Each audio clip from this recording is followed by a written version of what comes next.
Shalom, salam sejahtera bagi Bapak Ibu, Saudara-saudara, anak-anak yang dikasihi oleh Tuhan Yesus Kristus. Berjumpa kembali bersama saya Pendeta Eka di dalam renungan firman Tuhan pada hari ini, hari Jumat 17 Februari 2023. Sukacita dan damai sejahtera dari Tuhan Yesus kiranya menyertai hidup kita sekalian. Puji nama Tuhan. Sampai pada pembacaan firman Tuhan hari ini, yakni kitab Yeskiel pasal yang ke-27. Kiranya firman Tuhan memberkati kita sekalian. Baik, sebelum kita akan merenungkan bagian firman Tuhan hari ini, kita akan berdoa. Tuhan Allah Bapa di surga, di dalam nama Tuhan Yesus, kami datang kepadamu mengucapkan syukur dan terima kasih untuk kasih setia Tuhan, penyertaan, berkat yang telah Tuhan nyatakan pada kami. Juga atas hari ini kami boleh diberkati oleh kebenaran firman Tuhan. Kau yang menolong kami untuk hidup kami diterangi oleh firman Tuhan dengan cara menggenapi firman Tuhan dalam hidup kami. Terima kasih Tuhan, inilah diri kami. Kami mau terus mengisi hati pikiran kami kebenaran firman Tuhan. Mampukan kami untuk dapat memahaminya serta menerapkannya dalam hidup kami. Terpujilah namamu Bapa, demi nama Tuhan Yesus kami berdoa. Amin. Saya akan membacakan di dalam Yeskiel pasal 27 ayat 1 sampai yang 10. Demikian firman Tuhan. Datanglah firman Tuhan kepadaku. Hai engkau anak manusia, ucapkanlah suatu ratapan mengenai Tirus, dan katakanlah kepada Tirus yang terletak di pintu masuk lautan, dan yang berdagang dengan bangsa-bangsa di banyak daerah pesisir. Beginilah firman Tuhan Allah. Hai Tirus, engkau berkata, aku kapal yang maha indah, wilayahmu di tengah lautan, ahli bangunmu, membuat keindahanmu sempurna. Seluruh badanmu mereka buat dari kayu sanubar sanir. Mereka mengambil aras Libanon, membuat bagimu tiang layar.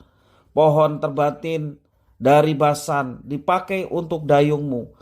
Geladakmu mereka buat dari tulang gading, ditatahkan di cemara dari pantai Kitim. Layarmu dibuat dari lenan halus yang berwarna-warni dari tanah Mesir. Itulah tendamu. Dan tendamu diperbuat dari kain ungu tua dan kain ungu muda dari pantai Elisa. Orang Sidon dan Arwad menjadi pedayungmu. Tukang-tukangmu, hai Tirus, berada padamu, mereka menjadi pelaut-pelautmu. Tua-tua Gebal dengan ahli-ahlinya berada padamu, hendak memperbaiki kerusakan-kerusakanmu. Segala kapal laut berserta anak kapalnya berlabuh padamu, hendak menukarkan barang dagangannya. Orang Persia, Lut dan Put yang menjadi prajuritmu ada dalam ketentaraanmu. Perisai dan ketopong digantungkan padamu, mereka menambah semarakmu. Itulah keadaan kota Tirus. Tidak dapat dipungkiri bahwa Tirus bukan hanya merupakan kota pelabuhan, tetapi juga kota perdagangan yang cukup penting dan berpengaruh pada saat itu. Selain itu juga Tirus juga dikenal sebagai kota yang terkaya pada waktu itu. Banyak barang dagangan yang diperjualbelikan di Tirus. Misalnya perdagangan perak, besi, timah putih, timah hitam, ada permata, kain, demikian juga pakaian warna, hasil bumi dan sebagainya. Itu tertulis di dalam ayat 12 sampai 25 bagaimana kota Tirus memperjualbelikan benda-benda tadi. Sistem yang dipakai dalam jual beli adalah sistem barter atau tukar barang.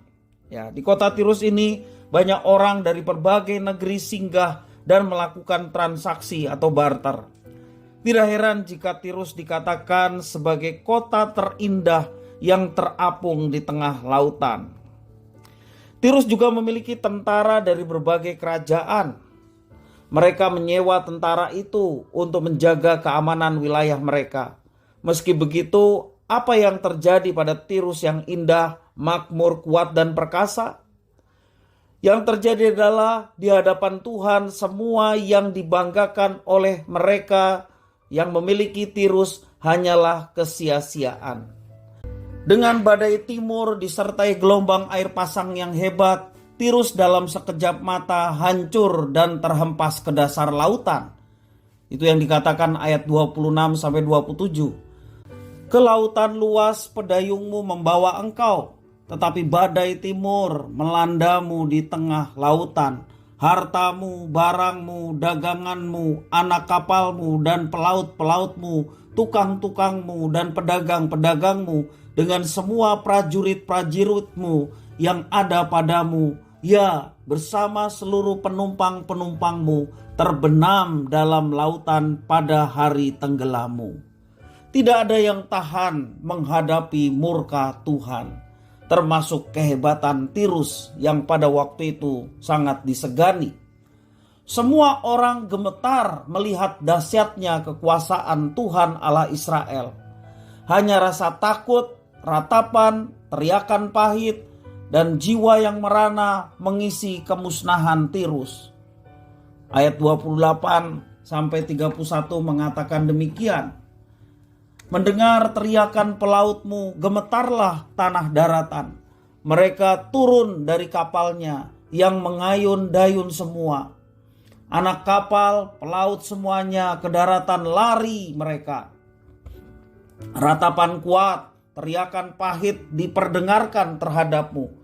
Taruh abu di atas kepala, berguling-guling dengan debu.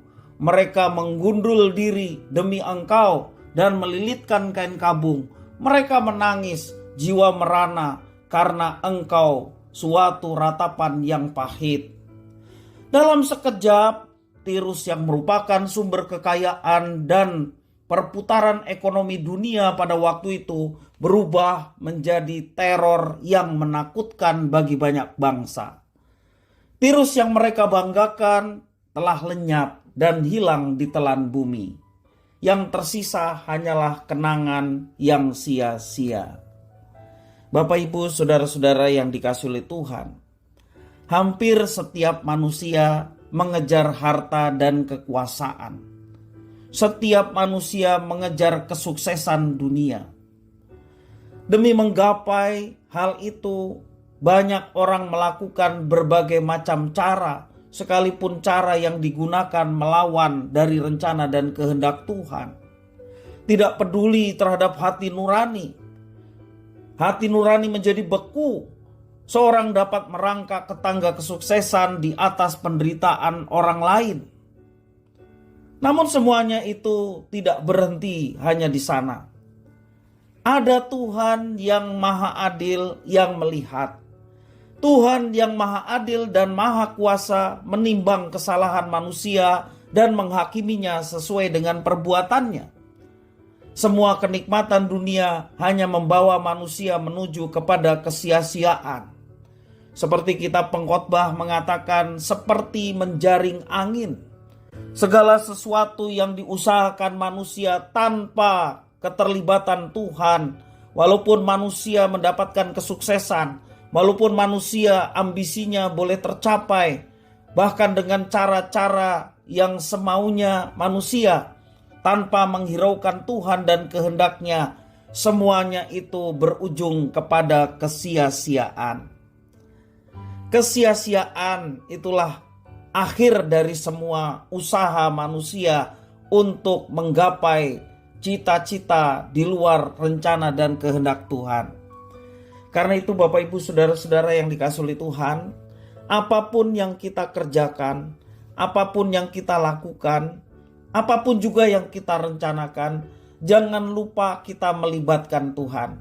Awalilah segala sesuatunya di dalam doa, sehingga ketika kita melangkah dan Tuhan berkati kita dengan keberhasilan, kita tidak menjadi sombong oleh karenanya, tetapi kita mau bahwa segala sesuatu yang diawali bersama dengan Tuhan, diakhiri juga bersama dengan Tuhan untuk kemuliaannya. Maka kita akan merasakan kenikmatan yang luar biasa ketika kita mengandalkan Tuhan dalam segala sesuatu. Bahkan ketika orang melihat bahwa kita tidak berhasil, tetapi ketika kita melibatkan Tuhan dalam segala sesuatu, kita tidak menjadi lemah, kita tidak menjadi goyah, karena kita tahu bahwa Allah menyertai dan pada akhirnya akan mendatangkan sesuatu yang baik bagi kita sekalian. Karena itu Bapak Ibu Saudara-saudara yang kasih Tuhan, dari pengalaman Tirus yang sombong, yang merasa diri hebat dan kuat, namun dalam sekejap mata dihancurkan oleh Tuhan, ditelan sampai ke dasar lautan. Demikianlah kesombongan keangkuhan manusia, dan kita tidak mau menjalani kehidupan seperti itu. Rendahkanlah diri kita di hadapan Tuhan. Kita bukanlah siapa-siapa, kita hanyalah ciptaan. Terlebih kita bersyukur ciptaan yang berdosa yang seharusnya kita dihukum karena dosa-dosa kita. Kita diberikan pengampunan, kita diberikan keselamatan di dalam Yesus Kristus. Tiada rasa syukur yang melebihi semuanya itu. Karena itu janganlah kita menjadi sombong, janganlah kita menjadi merasa bahwa diri kita hebat. Tetapi mari kita merendahkan diri di hadapan Tuhan dan juga merendahkan hati dengan sesama kita. Andalkanlah Tuhan dalam segala sesuatu, sehingga apapun yang kita alami, kita tetap tenang menjalaninya. Bahkan kita akan melihat keberhasilan yang Tuhan sediakan tepat pada waktunya. Jangan sia-siakan hidup kita, menggunakan waktu dengan hal-hal yang sia-sia, seperti yang dialami oleh Tirus. Jadikan Tuhan sebagai sumber kekuatan kita. Jadikan Tuhan sebagai sumber kebahagiaan kita. Kiranya firman Tuhan memberkati kita sekalian. Kita berdoa. Tuhan Bapa di sorga, terima kasih atas firman Tuhan. Mampukan kami menjadi pribadi-pribadi yang senantiasa bersandar sepenuhnya kepada Tuhan. Dan kami meyakini bersama dengan Tuhan, kami boleh mengalami kekuatan, bahkan kebahagiaan yang melampaui harta apapun yang dibanggakan manusia. Karena itu Tuhan, kami mau menyertakan Tuhan dalam menjalani kehidupan. Karena kami tahu beserta dengan Tuhan ada kekuatan, ada kebahagiaan, sukacita, damai sejahtera. Sehingga kami menjalani kehidupan dengan penuh keyakinan dan kemenangan Tuhan akan berikan. Terima kasih Tuhan, inilah diri kami. Kami mau hidup bersandar kepada Tuhan dan mengalami berkat-berkat Tuhan. Terpujilah namamu, demi nama Tuhan Yesus kami berdoa. Haleluya, amin.